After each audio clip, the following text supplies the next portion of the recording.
it's really scary for any nurse that or any healthcare worker when they hear the word retrogression.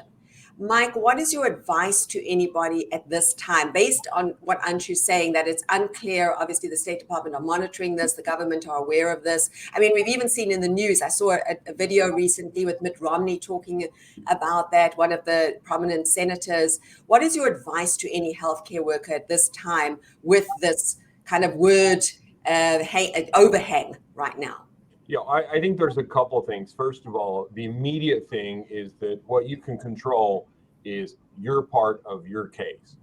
And so getting your documents together, getting an interview scheduled as quickly as possible, having everything together for that interview, etc. So wherever stage you're in your case right now, do that part as quickly as you can, because I am of the opinion that retrogression is inevitable. And so it is going to come. I hope I'm wrong, but that's what I believe. I think the demand is simply so great. And as Anshu pointed out, we've had a tremendous influx of supply that's very limited extra this year and going to be no extra for fiscal year 2024. So I think when you continue to have increased demand and the supply doesn't change, and in our case actually is being reduced, it's inevitable to have that. So that's the first thing, is do everything you can with your case now. Second thing to recognize is that there are a lot of activity going on behind the scenes.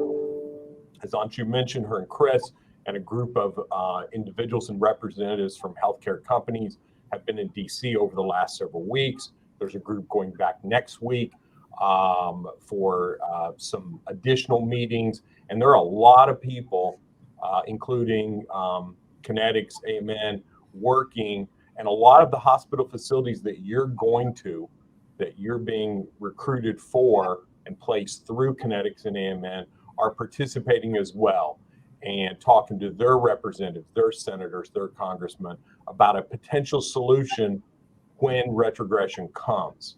So I don't think, keep in mind, the economic climate is significantly different in the US today than it was in 2008 and 2009, when there was widespread recession everywhere and so there was no appetite at that time to address retrogression.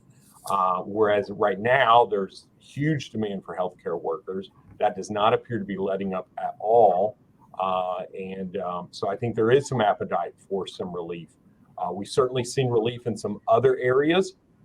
Agricultural workers and some other temporary workers have had some relief within the last 18 months, which bodes well for you as healthcare workers, that there is a hope, that there is a real feeling, not just this pie in the sky, well, maybe things will someday get better, but a real feeling that things are going to be addressed if and when retrogression does hit. So I would certainly not lose hope at all, but work as quickly as you can right now. Okay, so that is really, really good advice, and some important points to highlight there.